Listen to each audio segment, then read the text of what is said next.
What's up, everyone? Welcome back to Unsolicited Film Reviews. Tonight we have quite a special one. We were planning on talking mostly about our favorite acting performances of this year, but we're probably going to wind up talking more about the big industry news of the week. And if you're paying attention at all, I mean, this is making big news in every major area. So Yeah, not it's just entertainment news, it's making it into mainstream news. So. yeah, this is like CNBC, like financial stock market shit. So we're gonna get a little deep in the weeds on the potential merger slash hostile takeover with Netflix and Warner Brothers. But before that, we are going to kick off with the box office report, as always. Right. So another good weekend at the box office.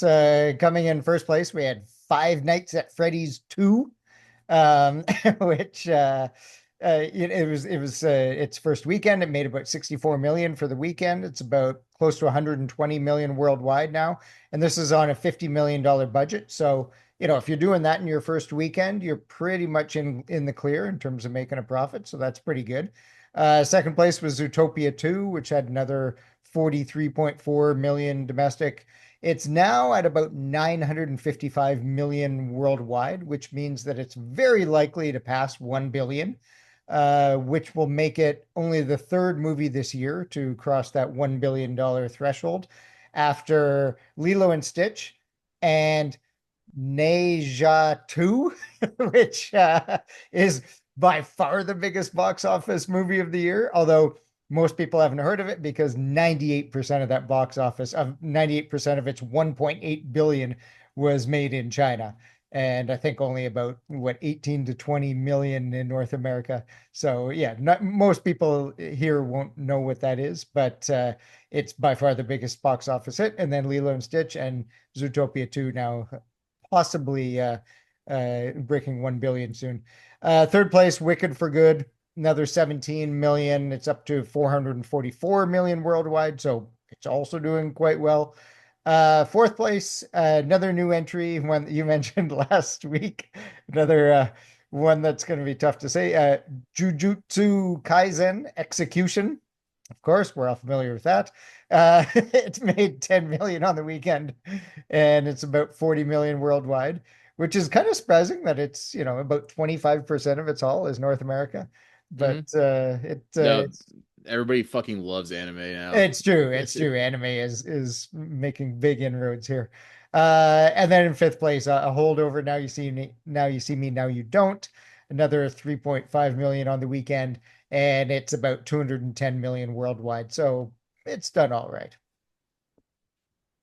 Yep. So coming out this week, we have another, not five, we have the past couple of weeks, but three wide releases. First off, we have Disney's Ella McKay. It's James L. Brooks joint, founder, one of the founding fathers of The Simpsons, of course, and Academy Award winner in his own right. But it stars Jimmy Lee Curtis, Emma McKee, not Emma McKee as Ella McKay. So that's That's very confusing. confusing. Yeah, Yes. Woody Harrelson, Kumail Nanjiani, so and Io Edebiri, or I always get her last name wrong. Io Edebiri. Yeah, there we go. It's just a family live action drama, and that's one of our first wide releases. And then we have Scarlet. It's from Sony Pictures Classics, and it's a anime. Again.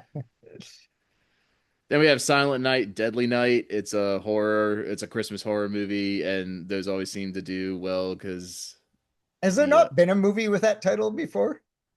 I honestly thought it was a sequel to a David Harbour movie that came out last year with a Right. similar title. I didn't do any research into it, but I definitely thought that was a sequel to something, but apparently it's not. So Okay. Yeah, definitely. It's definitely a sort of paint by numbers Christmas titles. yeah.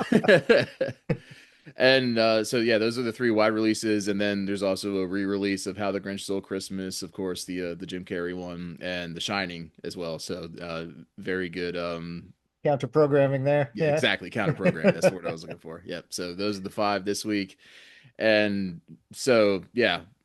huge ground shattering industry news this week. If you haven't heard, you either just don't have a phone or you've been living under a rock. And but then how are you tuning into us? Kudos to you if you Yeah, are. yeah. You've really crawled through that through across that desert to get to our podcast for the week. We appreciate it. So, Warner Brothers has been in talks with Netflix for about a little over a month now, at least publicly disclosed, for a merger where Netflix would buy Warner Brothers and all its associated properties. So that's not just the like DC Studios and all its accompanying properties. We're talking like all the way down to HBO, which Warner Brothers owns. So Game of Thrones and Euphoria, all the hit HBO shows. And it was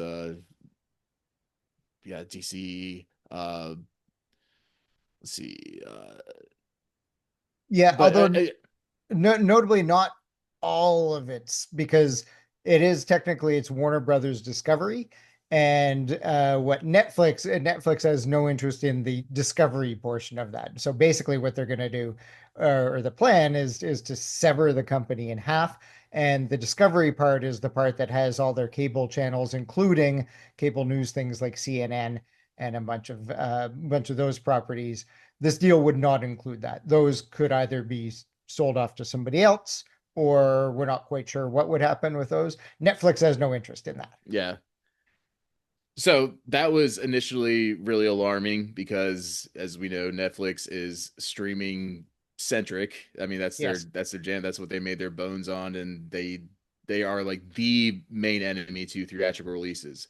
And then in a major twist, in comes Paramount with a $132 billion offer. The original Netflix, I know we're getting a little into like financial news here, but the original Netflix offer was 82 billion and plus stock options and stuff like that. But then Paramount swooped in with a $132 billion offer in all straight cash, homie. So it's wild. It's what they call a hostile takeover because the Warner Brothers Netflix deal had already been agreed to, Yeah, and and Paramount had been having discussions as well with Warner Brothers, but at the end or near the end of those discussions, David Zaslav, who's the head of Warner Brothers, sort of stopped talking to Paramount. He just didn't, obviously like the deal or what they were planning to do, and went with Netflix instead. And yeah, Paramount kind of got in their feelings about that. yeah, so it just threw the industry into a whole tizzy. Like when the Netflix deal got approved, uh, Chris Nolan, who is the head of the DGA, Directors Guild of America, called an emergency meeting with all the top brass because if there's anybody that's going to fight for the theatrical experience, it's going to be guys like Christopher Nolan, Martin Scorsese, Steven Spielberg, Tarantino, all those old school guys. Because I mean, and we cannot lose that experience, and Yeah. I'm rooting for those guys to get their way. So I guess the crux of this story is what's better for the film industry. I guess that's the angle we should take instead of just talking numbers.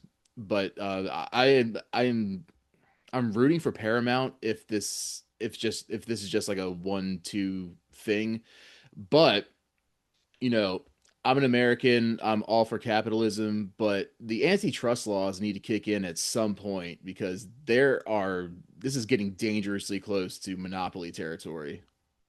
Yeah, so I think, yeah, this is such a big and wide-ranging discussion. Maybe we should take it step by step. So let's talk about the concerns with Netflix. I mean, you've already touched on them in terms of theatrical releases, and that's obviously the big concern. And so what Netflix is saying is, oh, they don't want to buy this property just to stop, to stop having theatrical releases entirely. Bullshit. And yeah. And so what they claim is that they'll just probably have shorter windows. And so let's say they go with a 3 week window. What they would say, what Netflix would say in their argument is, oh, well, most movies make the vast majority of their money in those first 3 weeks anyway. And so it's not really going to change the theatrical experience. That's frankly bullshit, of course, because it totally ignores consumer tendencies and how Hmm. people decide to go to the theater. And word of Somebody is mouth. going to go to a theater now if they want going to see a movie that they can't see for 6 months or 4 months. They're not going to go see a movie if they can just hold on for another 3 weeks and wait and see it on their screen at home. And so it's a little disingenuous to say, oh, well, this isn't really going to change much in terms of those first 3 weeks where people make their money, because not as many people will go take that, go, go to the theater to see those movies. Um, so yeah, that's the big concern with Netflix. I don't know if you have anything else to add on the Netflix portion before we get into Yeah, the because Paramount the portion. the 2 to 3 week window also completely ignores like indie movies that start gaining traction because of word of mouth, Yes. which, believe it or Yep. not, is still a thing. Yep. Like, yes, the majority of movies do make their money in the first couple of weeks, but the majority of movies that come out are like your Marvel fare or the giant tentpole movies and things like that. So yeah, that's completely ignoring a lot of like a lot of the Oscar movies over the past few years, especially once they get nominated, that's when everybody starts to go see them, and they don't get nominated if they come out in November, December. The nominees don't come out till late December. Then that's when they start making their money back. So that's a huge deal, especially the timing of this when it is award season. Yeah, that's a very good point that I hadn't thought of. But you're right. A lot of these smaller movies, the strategy in a lot of cases is to release in only a few theaters first of all, gain some word of mouth, have high per seat ticket sales, and then the next, a couple of weeks later, bump it up. So maybe you only start with 30 screens. And then a couple of weeks later, you bump it up and maybe you're showing it in 500 screens with a goal of getting it to sort of 2,500, 3,000 screens. And you're right, that strategy just can't happen if you've already set a window and you've already said, well, this movie's going to come out on our streaming service in 3 weeks. So yeah, that's a really good point. I hadn't even considered that one. And if even if it does come out on the streaming service and the streams like start bumping up because people are watching this movie on the streamer, that doesn't help the filmmakers or the people that made it because they already sold the property to Netflix. Yeah. So that's just bumping up next Netflix's numbers. So it's all just super top heavy, which is just terrible for the creatives that are actually involved.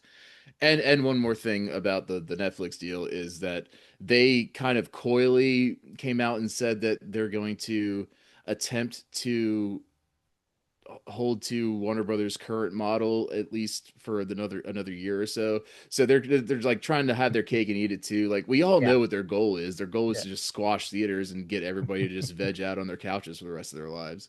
Yeah. Yeah. Okay. So now let's get into concerns with Paramount, because this isn't a case of, one side being good, one side being bad. This is just basically a race to see who's going to be the greediest asshole at this point.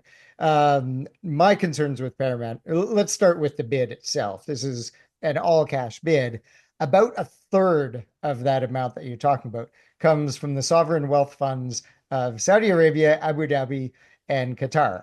Now, they claim, again, these companies make all these claims that those countries have agreed to forego any board seats and that they won't have any control.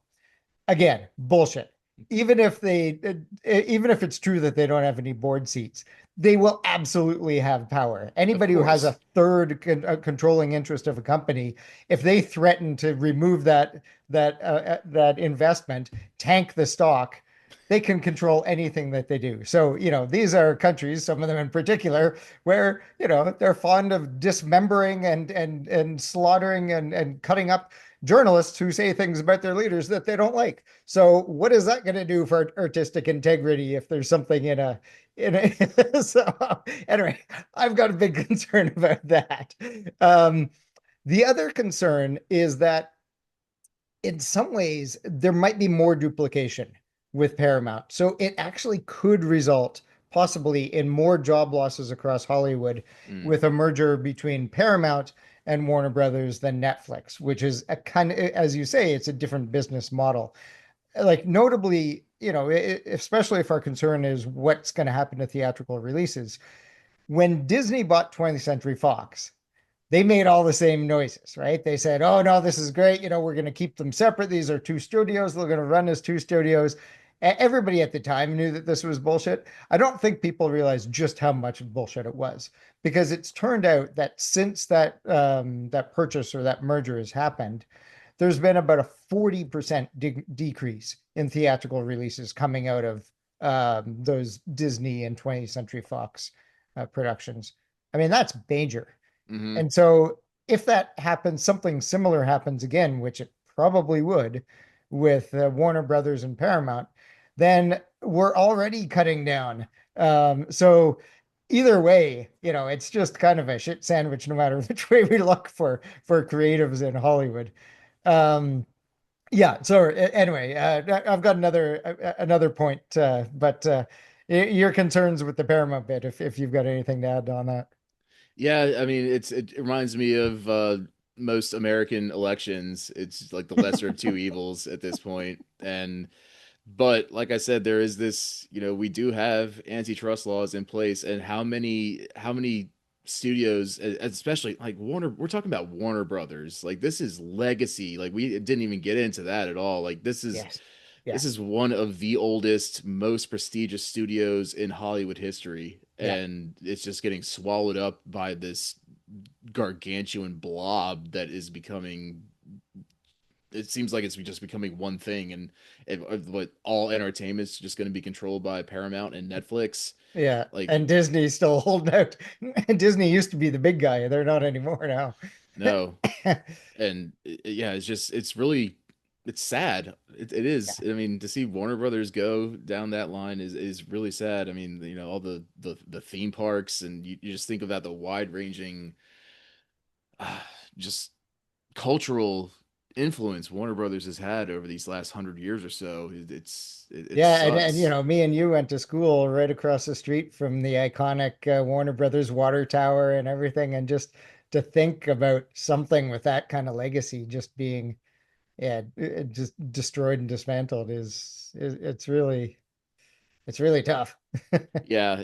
So yeah, definitely the lesser of two evils, but we are supposed to have laws in place that stop monopolies like this from happening, but Yeah. laws are just words on paper. Right. And that's the final point I wanted to make was about the legal situation or also the political situation, because Hmm. there's been some talk out there that this is something that, for instance, the White House could just step in and decide one way or the other. And certainly, the Paramount bid having Jared Kushner as part of Yep. their bid, that guy doesn't bring anything to the table in terms of that was clearly just to curry favor with the White House.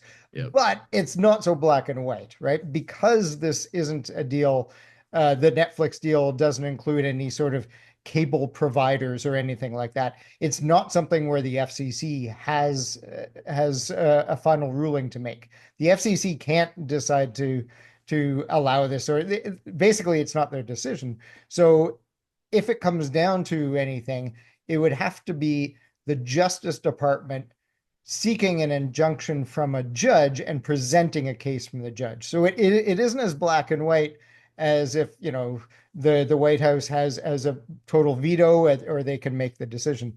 This will probably end up in a court case at some point. And then who knows? Because again, you're also talking about two slightly different business models. So if you're saying, well, one's a monopoly, one isn't, which one is more of a monopoly? Well, on streaming, clearly Netflix would have much more of a monopoly in terms of studio releases. Obviously, the other one would. So, how does a judge decide that? This is just all very, very messy.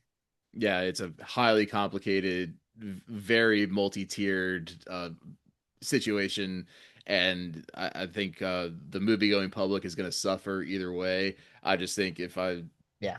I think for at least in the short term, I would prefer Paramount because I think Netflix is just out to crush every theater going experience that they can. Yeah, I might lean slightly towards Netflix, but neither is good.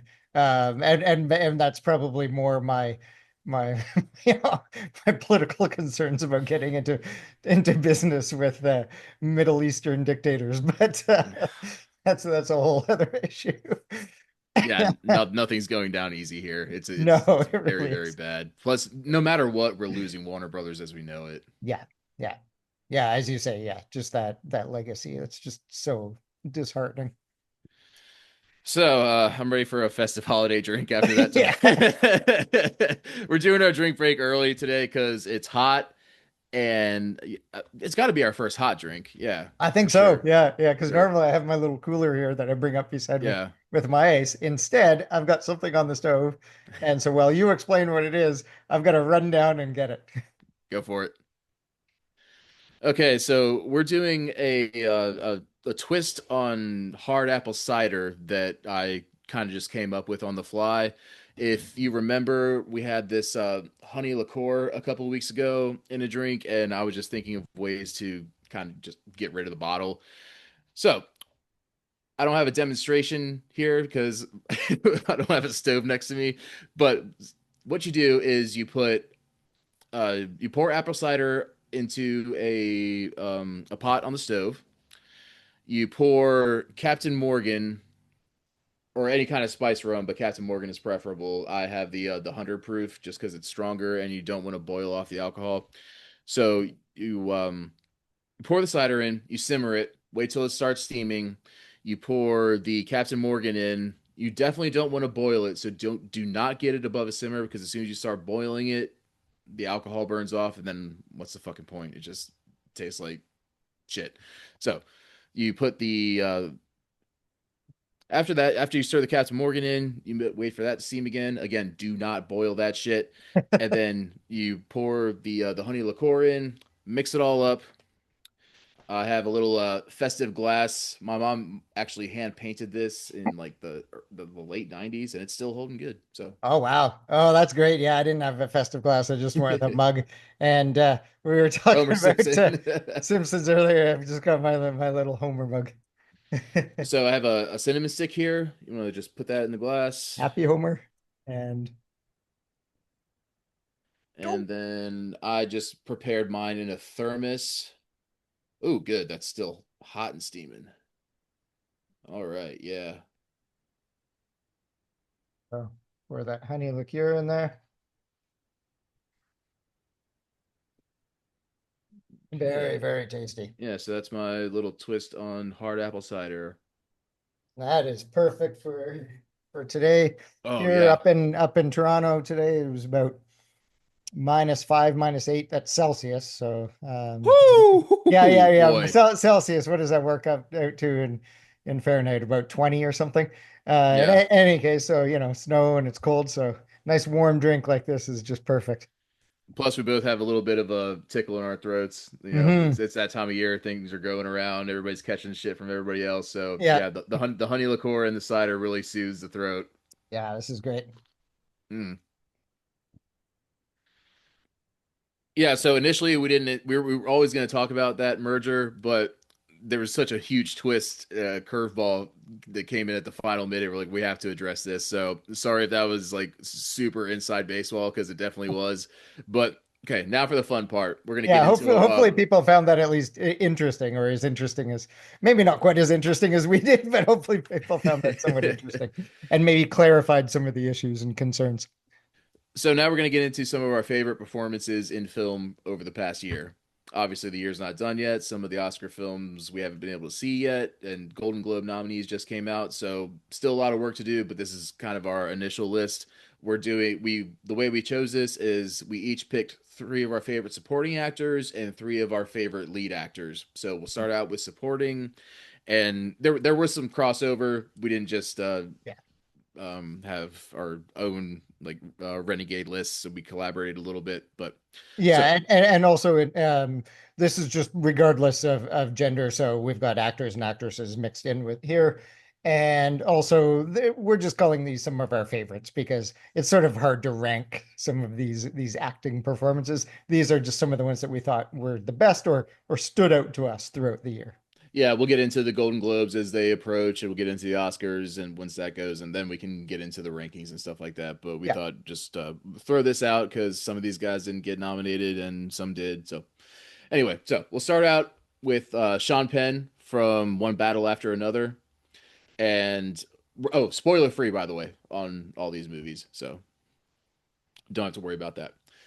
So Sean Penn, he plays Colonel Lockjaw, and in the Paul Thomas Anderson film, and co-stars Chase Infinity, Tiana Taylor, Regina Hall, and obviously Leonardo DiCaprio, also Benicio del Toro, which is all star cast.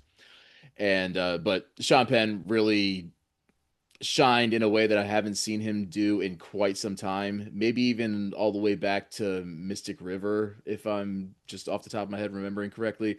But yeah, he hasn't turned in a performance this electric in quite some time, and he's so evil, but also just uh funny as well, Yes. and kind of naive in a way. And he's so good at just he's one of those chameleons where you can always tell it's Sean Penn really, but he's not exactly Gary Oldman, but he can just embody a character. And this isn't exactly a spoiler, but just the way he walks, like he has a stick up his ass, like literally, like he walks like he literally has a stick up his ass the entire time. And yeah, he's just such an asshole and such a good foil to Leo's character, and it's such a great movie. And it's all it's all down to the acting in this one, basically. And it's funny that Leo is kind of the weakest actor in this movie. I don't want to get into the movie as a whole because we're going to talk about it more, but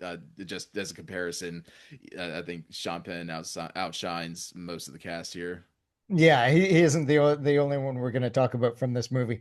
And but you're absolutely right when you talk about his walk.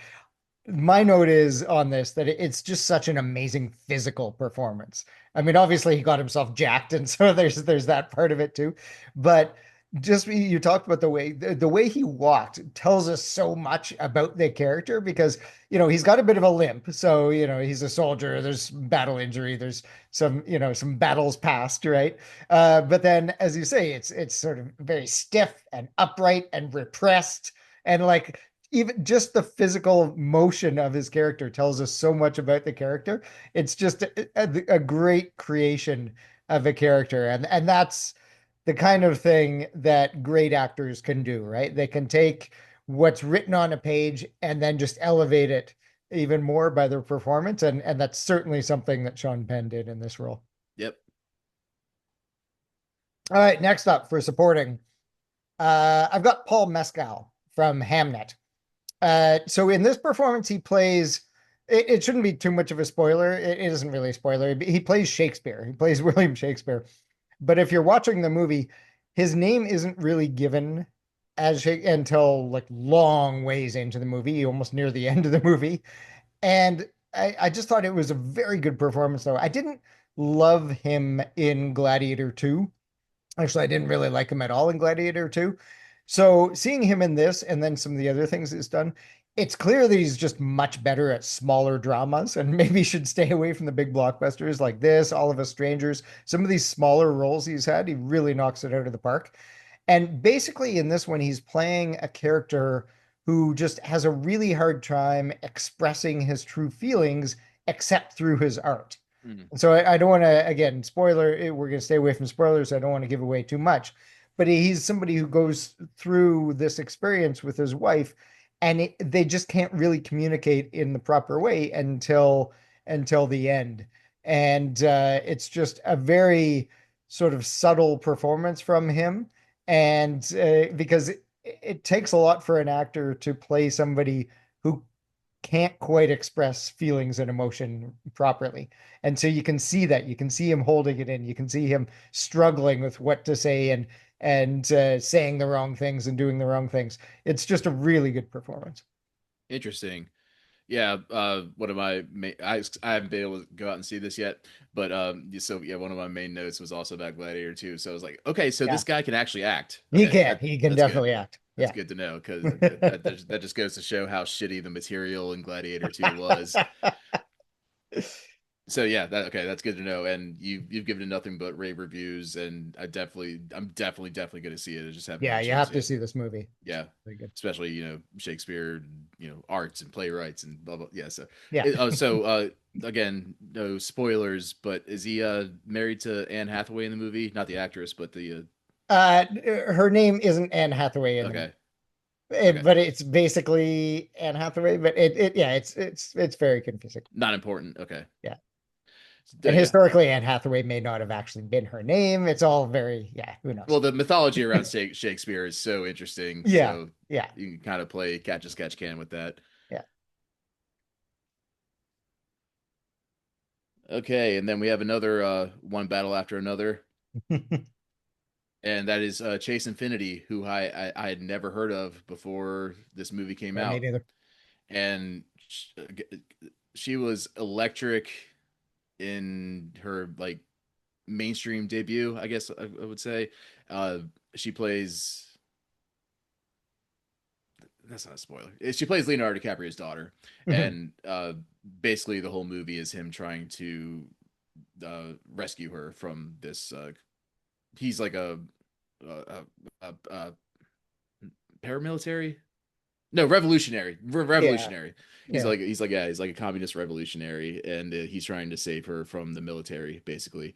And but she is so like well trained, and they're one of those like survivalist groups, so she knows all the tricks and turns, and she's like outsmarting Lockjaw at every turn. And the scenes between her and Sean Penn are just really funny, but also really compelling and dramatically like very vibrant.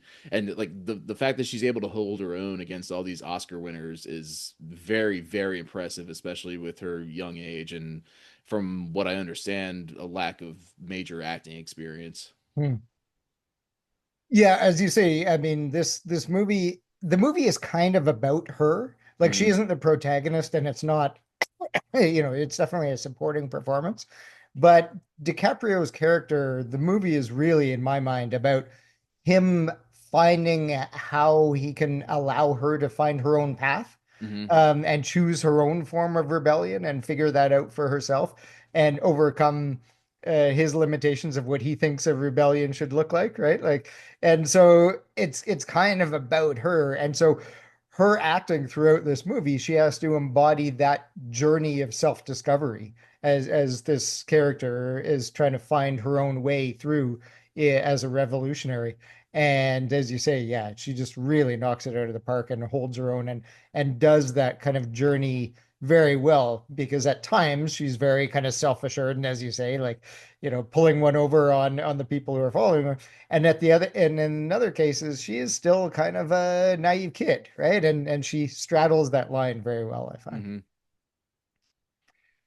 All right, my next supporting actor is Elle Fanning in Sentimental Value. So in this movie, she plays a famous actress. Big stretch there. Um, but what I liked most about this performance is that it's very layered, I mm thought. Like the first time we see her, I actually didn't think much of it because we just think that she's this lightweight Hollywood starlet. mm. But and then in every scene that we see, as we go along, she shows a little bit more and a little bit more and a little bit more. And so as the movie went on, I realized that her acting choices at the beginning of the movie were fully a choice. And that's what we were supposed to see her as, because that's kind of how the world would see her. And then we actually discover that Oh, she's got much more depth, and her emotions show the depth to match the other characters in the story, notably Stellan Skarsgård, who's fucking amazing and should probably get nominated, and Renate Reinsve, who I'll talk about in a second. But the way she plays off of those characters and her emotions, eventually you realize, oh no, she's got the depth to meet these characters on their own level. did you see this at TIFF, or No, like this the is one I theaters? just saw recently. This is probably Okay, the most recent movie I've seen. yeah, I looked for it and it just It, it, wasn't. it came, it was the first runner up in the People's Choice Award at TIFF, though. Oh, okay. Yeah, I was looking for it. because you praised Stellan Skarsgård a couple weeks ago, and I went looking forward immediately, but it had already come and gone in theaters down here. So Oh, yeah. again, another one I wasn't able to see, but very looking forward to it. And I thought Elle Fanning was really good in A Complete Unknown, the Bob Dylan movie from Yes. last year. Yep. And so I think her star is certainly on the rise. I think she at this point is probably eclipsed Dakota, her sister, I would say so. Yeah. and especially with just like how her projects are going and her skill level is increasing. So yeah, I'm definitely a fan of Elle Fanning, and my disdain for at least young Dakota Fanning is well documented in this podcast. So yeah, I'm looking forward to seeing this one, but I have no thoughts because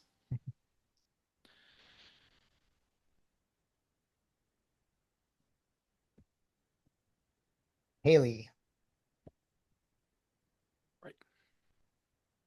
All right, I had a little glitch in my notes here. Yeah, okay. So my third one is Hailee Steinfeld from Sinners, and man, we've spoken a lot about Sinners since it came out in what Yeah. was it, March or something like that, and uh, still my favorite movie of the year. But just full of phenomenal performances. And Hailee Steinfeld, I liked her in True Grit like way back in what was it, 2010 or something when Mm. she was a little kid. But hadn't really heard much from her. Like I know she's always been a celebrity, she's always been in the spotlight, but I just haven't seen many of her projects. And then she pops up in this Ryan Coogler movie and just knocks it out of the fucking park Mhm.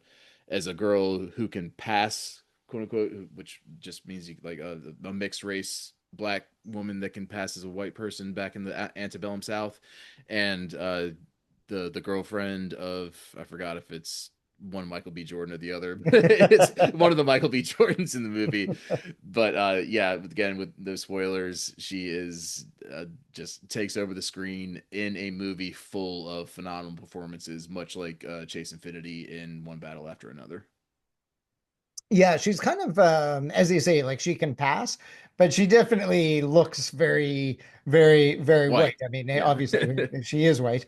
And so in a way, though, her character is kind of almost like this fish out of water, but that's very comfortable being out of water. Like Yeah, yeah, she's good point. very, she just, it's not like she's at all ill at ease in these situations, hanging out with these brothers in these, these kind of farm musical, like almost like old school raves they're having, right? Yeah, yeah, yeah. It's she's just not only is does she fit right in, and she's like given as good as she gets in the quips and the commentary, but she's enjoying the dancing. She also knows how the place runs. Like she really is just this completely self-possessed character in a world that you think shouldn't be her world, Hmm. but is obviously one she's very comfortable in. And that's a really interesting and compelling character to play. And Hailee Steinfeld does it really well. Yeah, excellent points.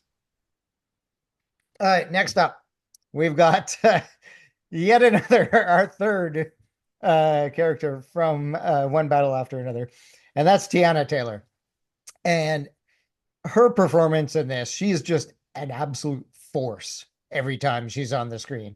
I mean, she's obviously a very powerful person. Like she's way more jacked and has more abs than all I can ever think of having. But it's more so her powerful presence every time she's on the screen. Like she really just embodies the persona of somebody who drives a rebellion forward through the force of their own will.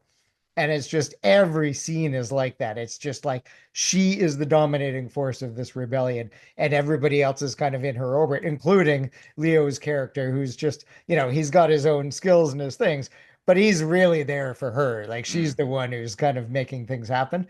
And so I just thought like her performance was just so powerful and magnetic. Even though she's really only in it for, well, not too many spoilers, but she isn't in it for the full movie. Um, I just thought that she really dominated every scene she was in. Yeah, she completely sets the tone. And I love that her name is Perfidia Beverly Hills. Yeah, the Probably not. names in this movie were hilarious. Yeah.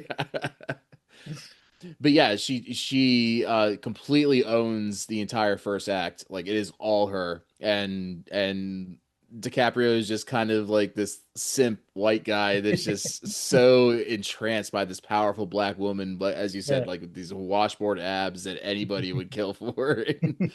uh, yeah, she's just a complete powerhouse, and I had never really. I'm sure I've seen her in some stuff, but never in anything where she's given the track to run on like this one. Like Mm, I mean, she has just so much room to just take over a scene and just dominate every character she comes into contact yeah, with. yeah, yeah, including Sean Spenn's character in those scenes, Yeah, notably as more ways well. than one. Yes, Yeah. yes. All right, before we move on to lead, I just want to give a shout out, almost a special mention to one supporting role, and that's John Carroll Lynch in the movie Sorry Baby that came out earlier in this year. I talked about this movie in our mid-year recap, and I didn't put him as one of my main ones because he's really only in it for one scene. But this scene just stands out and it still resonates in me. You know, John Carroll Lynch has been this kind of character actor for the longest time, going back to, you know, people may remember him as Marge Gunderson's husband in Fargo way back in the day, and some of these other roles. He's played serial killers, and he's a big hulking dude. Um, but in this scene, it's his empathy that shines through, and he meets the main character in just this absolute moment of weakness for her, and they basically, it's one scene, they have a conversation, but his performance in this is just electric, and I highly recommend this movie anyway. But John Carroll Lynch just needs special mention for the performance he put in. Apparently they filmed two scenes and one ended up getting cut in the final movie, which he actually agreed with. And but this scene was just fantastic, and he was great in it. Yeah, interesting. It's another one I gotta watch before the award season truly kicks off. But yeah, I have no thoughts. But your description of him in that scene and of that movie in its entirety is really compelling. So looking forward to that one as well. So now we're getting to the main actors, lead actors, if you will, and got another Sinners one. And it's funny because when we were coming up with this list, I was texting with Martin. I was like, can I just put Michael B. Jordan twice?" But so Michael B. Jordan obviously is in a dual role here, playing twins Smoke and Stack, and I think by far the best dual role performance I've ever seen, because 90% of the time if an actor is playing two roles in a movie, it's kind of played as a gimmick. Like you think of like Eddie Murphy or uh Martin Lawrence, or like just it's played like as a gag or Yeah. but this is the first one that I've seen in a drama, at least. I think Jean-Claude Van Damme did this in an action movie a long time ago too. But Right, right. again, this is a serious drama by I guess Arnie, what's his name? Played the Winklevoss twins in in the Social uh Network. yeah, I Army forgot Hammer, it. sorry. Right, yeah, Army Hammer. yeah. Uh, But so yeah, this is Ryan Coogler, acclaimed Oscar nominated director, Oscar winning writer, and Michael B. Jordan, who is one of the A-listers of our day. And so I was a little skeptical going into Sinners initially, because I was like, okay, well, we'll see. Like Ryan Coogler always works with Michael B. Jordan, and so now he's putting it in. Now he's putting it in twice. twice. He can't get enough So, of them. but he makes both the twin characters their own character in such a compelling and unique way. And you once you really get into the world of the film and you sink into it, you completely forget that Michael B. Jordan, you think of it as Smoke and Stack, these two twins, and that is an amazing feat in itself because Michael B. Jordan has this really powerful screen presence, as a just as an actor in general, and again, no spoilers, but yeah, just the way he's able to bring the arc of these two twins together through the plot and all the way to the end is really amazing. He's it's interesting you mentioned that it's not played for a gimmick. Not only is it not played for a gimmick, what I really liked about this performance or performances is that he doesn't rely on gimmicks either to differentiate their characters. Like it's not like one has a weird tick or something and you're like, Yeah, "Oh, that's yeah, the one with yeah. the weird tick," right? He really just gives them personalities and characters. And some of that sure is Coogler in the writing and the script and everything. But Smoke is the planner, and so he's much more kind of, even though he's the more violent one, he's much more careful and he's much more serious. And so, he always plays it with much more of a serious demeanor. He doesn't smile as much. He's always kind of looking directly at people. Whereas Stack is the kind of charismatic one. He's always looking around. He's always smiling. He's always kind of the life of the party, moving a lot more. Whereas Smoke is much more steady and stable in his movements. And so I just really like how he gave them both just really clear characters and differentiated them that way and didn't, rely on gimmicks. Yeah, I was trying to search my mind when I was thinking of the dual roles, but as far as drama goes, but even like Tom Hardy did one of these, Yes, and that's right. you could easily tell one from the other because like one was weird and had glasses, like you said, like had a tick, and then De Niro just did one earlier this year as well, Alto Saints, and Mm, which was just a terrible movie top to yeah, I didn't bottom. see But so that. yeah, it's really hard to pull off these type of things. But yeah, you illustrated how they see. I even said they how Michael B. Jordan played both of these roles to perfection. All right, next up, I've got yeah. So we have some recurring movies here, obviously movies that we've liked, but also that just had great performances in them. My first lead performance that I would mention is Jessie Buckley in Hamnet, and this is just a masterful performance. I mean, if you're talking right now, I think she probably wins the Oscar. And what I love so much about this is that her character really changes throughout the movie and exhibits a number of different emotional states and also as like her character is aging and growing, but also as her circumstances change. So at first she's kind of slightly odd and unique. She's very modest, but at the same time she's still strong-willed under that. Like she knows what the world thinks about her. And so when Mescal's character shows interest in her, she's genuinely confused by the experience because she doesn't quite get why this guy would like somebody like her that everybody in the town and the village knows is she's the daughter of a forest witch. Um, but and also she's like haunted by these visions, but she's trying to live her life, and so she isn't directed by the visions, but they always kind of hang over everything that she does, and then yeah, so I don't want to give away too many spoilers, so maybe I'll stop there. But just the way um the final scene is basically her processing something and coming to understand something, and she's entirely silent throughout the whole thing. She's just watching. And so everything is written in on her face, and it's just a power powerful performance. Okay, as I said before, I haven't seen this yet. Definitely top of my queue. Like the more you Yeah. talk about it, the more I just cannot wait for it to come out on streaming. Well, Yeah. Yeah. see the top of the show. Yeah. Anyway, um, we talked about our some of the best Irish actors during the St. Patty's Day special earlier this year, and Jessie Buckley didn't quite make it just because she didn't have as many high profile movies. But I absolutely loved her in Wicked Little Letters that came Yeah, out me too. in Yeah. 2023. Yeah, very And underrated movie too. yeah. Yeah, So yeah, if we did if we did the Irish podcast over with the performance in Hamnet, I'm sure she'd be able to take somebody's place. But yeah.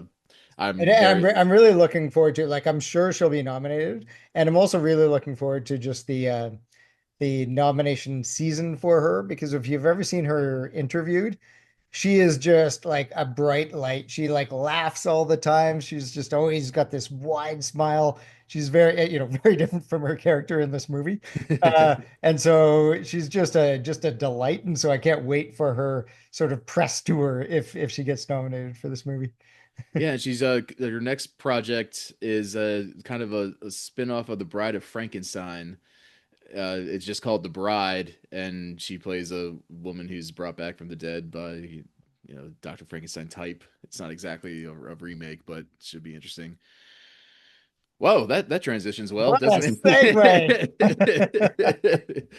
Because my next lead actor is Oscar Isaac in Guillermo del Toro's Frankenstein, and it was kind of hard leaving Jacob Elordi off this list, but I just didn't want so many movies being stacked on top of each other. Right. So, um, yeah, this was such an interesting take, and I knew it would be with because Guillermo del Toro is just such a visionary director, and he's Yeah.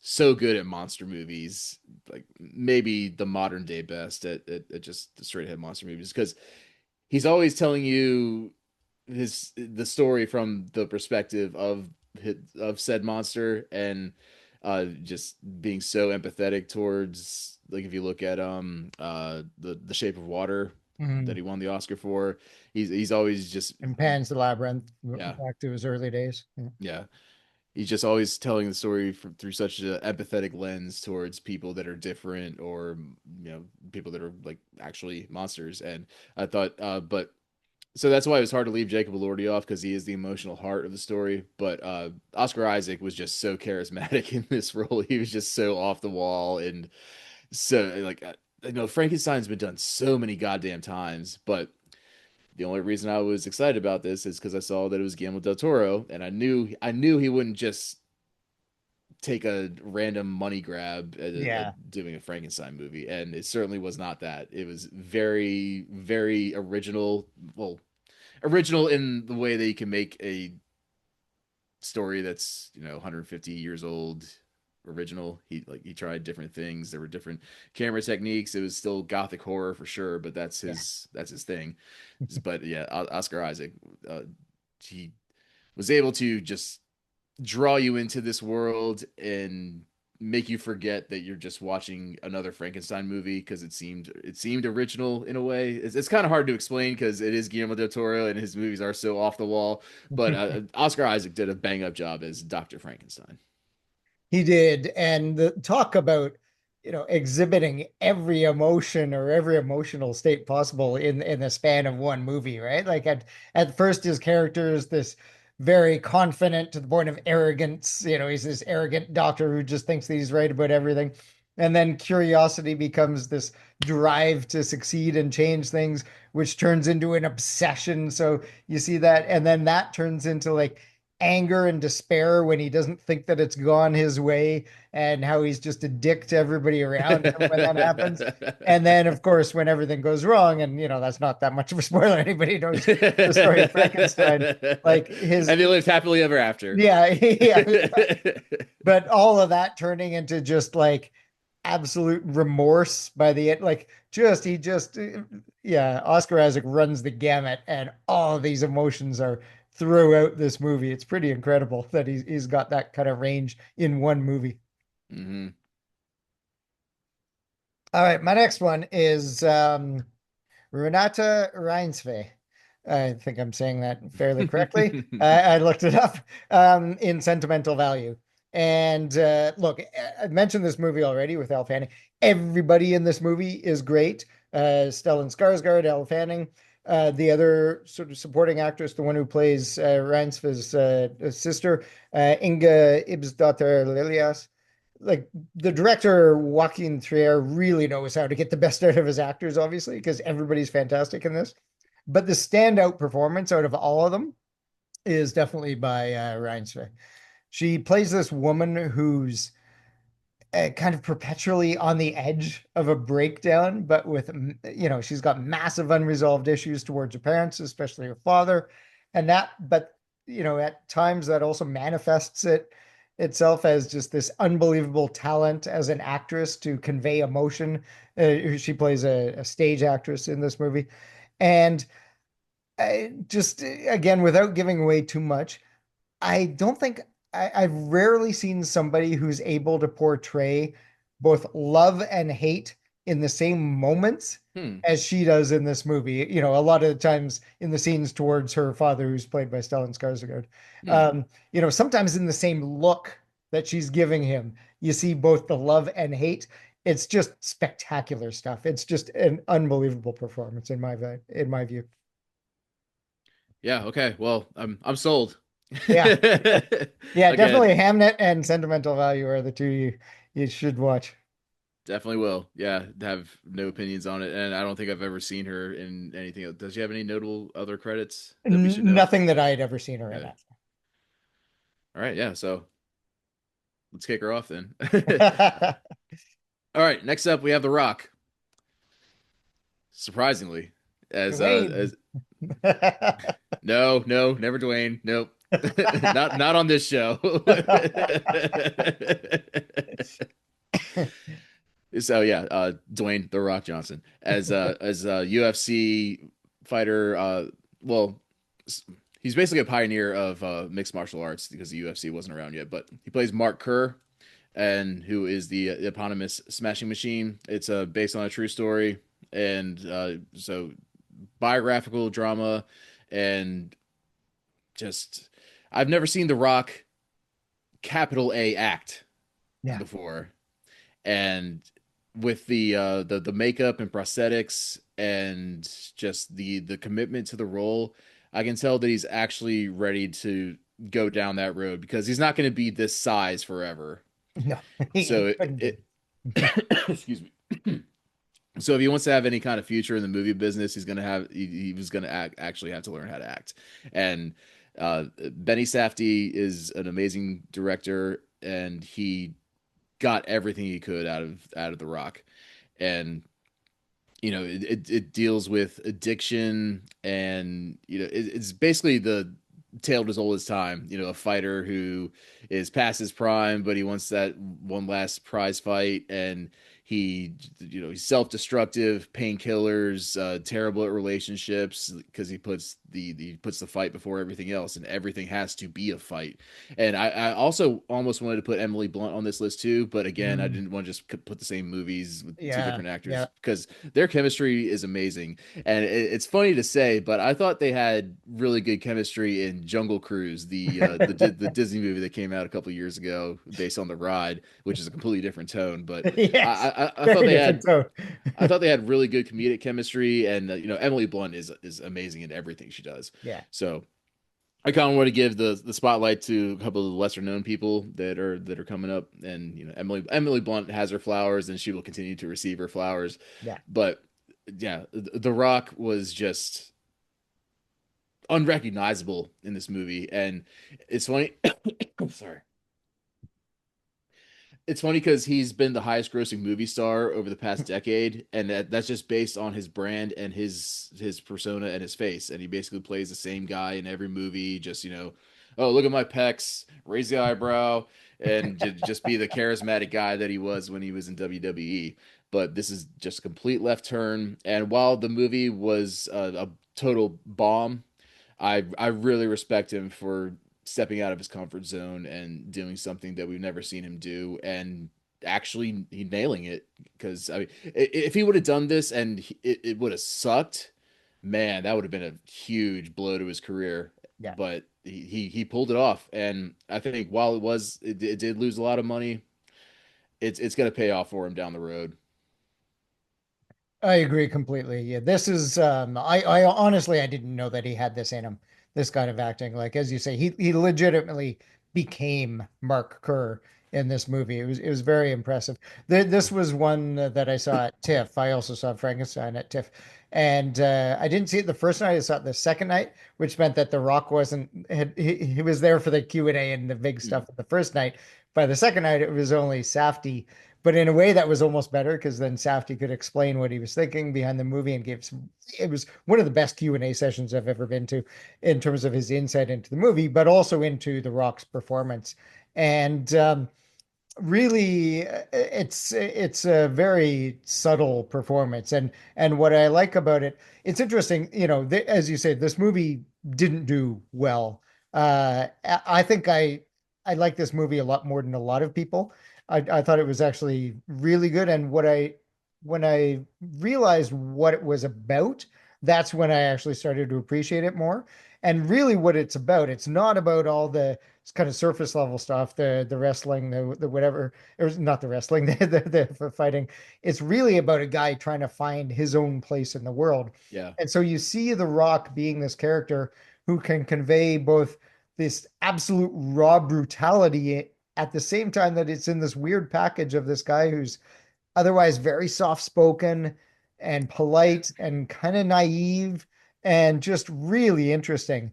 And The Rock really, as you say, yeah, he nailed it. Just a great performance and one that I didn't know he had it in him. Yeah, and for what it's worth, oh, sorry. Uh yeah, so for what it's worth, I listened to a 3 hour interview with Mark Kerr on Joe Rogan's show, Oh wow. and so got his whole life story as well, and the way they lined it up, and so it it doesn't necessarily mean that it's a good biopic if the subject of the biopic likes it, No, because you're right. Yeah. it could mean that it's like overly flattering or whatever. But Mark Kerr has dealt with all his demons, it seems like, and come out the other side much better for it. Mhm. So he was able to see this in a way that uh, not a lot of people would, like, because like the Springsteen biopic was terrible earlier this year. But so yeah, Mark Kerr said that like all of this was true, and he appreciated that they showed the scars. They Mhm. didn't try to gloss over anything, and they wouldn't, because it's an A24 movie. But Yeah. just for again, for what it's worth, he had his huge sample of approval on it. All right. Final one we're going to talk about in terms of lead performances is Rose Byrne in If I Had Legs, I'd Kick You. Now, I'm not sure that I loved this movie. Some of the filming choices were kind of hard to watch. The story didn't really move the way I thought it might, but Rose Byrne is amazing Hmm. in this. Like a lot of the film is actually shot in close up or extreme close up. Like I'd say Hmm. 90% of the movie, which is part of why it was kind of annoying and hard to watch. But what that means is that so much of what's happening in the movie is happening on her face. Okay. And, I mentioned that Renate Reinsve's character in Sentimental Value is kind of on the edge of a breakdown a lot of the time. In this movie, Rose Byrne's character is just in full-on meltdown for the entire movie. Oh wow. Basically, like her panic, her exasperation, her self-loathing. This movie was kind of exhausting to watch. Ooh. I can only imagine what it must have been like for Byrne to film this. Just the sheer emotion that was just kind of gushing out of her with every scene, every frame is kind of incredible. Huh. And like the stuff she did with her face to show all that in as I said in a lot of these extreme close-ups was just incredible and just an unbelievable performance. I mean, she's long been kind of one of the most versatile actresses that we've had, because she can do very hard drama like this and she can also do kind of ridiculous comedy. And but this is probably the most unhinged I've seen her. And just she really went for it in this Hmm. movie, and it's just a really incredible performance, even if I didn't love the movie necessarily. Interesting. Yeah, I this never even popped up on my radar. Mhm. So, but I see that it has Conan O'Brien, Christian Slater, and ASAP Rocky. So Yeah, it's very odd. It's very odd cast. Yeah, and Conan O'Brien again doesn't say a funny thing. Like it's just a very serious movie, and his role is very interesting choice to cast him.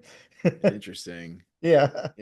Yeah, I like Rose Byrne. Like I probably know her best as Jackie Q from Get Him to the Greek. Probably not best, but that's one of my favorite comedic performances from her. But yeah, so yeah, probably not first on my queue, but if yeah, I'll definitely Yeah. at least try to check that out if it's almost all extreme close-ups and that psychological. Yeah, it sounds Yeah, it crazy. really is. Yeah, it's very psychological. Yeah. All right, yeah, so those are our 6 and 6. Some of the Yep. top 12 performances of the year and a recap on one of the biggest industry news stories to hit in the past decade, or at least since the pandemic. All right, so yeah, that's it for this podcast, and we're gonna be widening the scope a little bit next week and talk about some of the greatest films. Yeah. And this time, I think next week we will give our lists of our top 10 films of the year. And I'm sure some of these ones that we've talked about today will make it onto that list. Yeah, But it'd be ridiculous if they didn't. So yeah, yeah. but there will obviously be a bunch of others that we didn't talk about. So come back for that. Yep. So as always, I'm Zach Miller. He is Martin Cook, and we will see you next week on the Unsolicited Film Reviews podcast. Enjoy your cider. Bye, everyone.